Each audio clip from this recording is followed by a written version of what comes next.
श्रमजीवी संघटनेच्या माध्यमातून आम्ही राहणार ग्रामपंचायतवरती मोर्चाने आलो आहोत।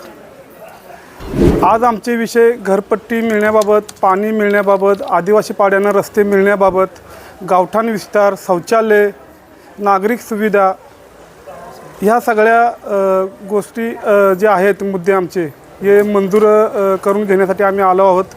वर्षानुवर्ष आमचा आदिवासी समाज राहनाळ गावामध्ये राहत आहे, तरीही राहनाळ ग्रामपंचायत आमचे जे काय प्रश्न आता मी सांगितले ते आमचे मंजूर करून देत नाही। त्याच्यासाठी आम्ही आलो आहोत। पुढची भूमिका काय राहणार आपली? जोपर्यंत आमचे हक्क पूर्ण होत नाहीत तोपर्यंत आम्ही इथनं हलणार नाहीत। भले आम्हाला 2 दिवस, 3 दिवस, 4 दिवस राहायला लागलं तरी चालेल, इथे आम्ही इथे राहू।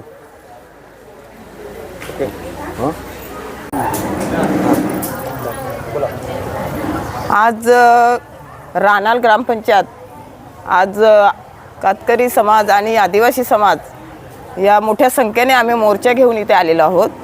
आणि हा मोर्चा आम्ही याच्यासाठी आहे की आम्हाला जे मूलभूत हक्क आहेत ते अजून मिळालेले नाहीत।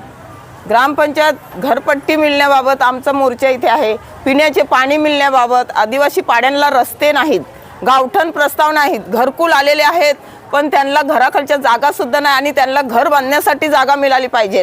नागरिक सुविधा आम्हाला मिळाल्यात नाही अजून।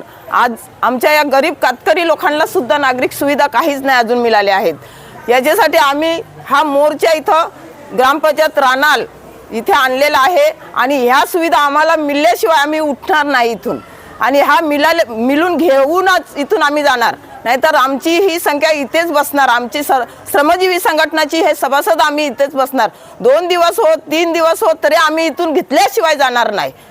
आदिवासींचे 15% जे दलितांच्यासाठी होणारा खर्चाचा हिशोब हा सुद्धा आम्हाला मिळण्याच्या बाबत हा 2023 आणि 24-25चा हा आदिवासींचा, इतर परंपरा निवासी यांना आणि PM घरकुल योजनाचा सुद्धा लाभ मिळण्याचा हा घेतल्याशिवाय जाणार नाही।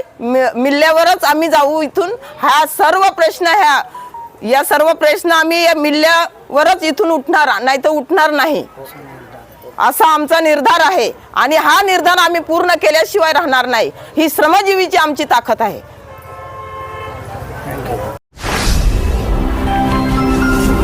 Speed news Bharat.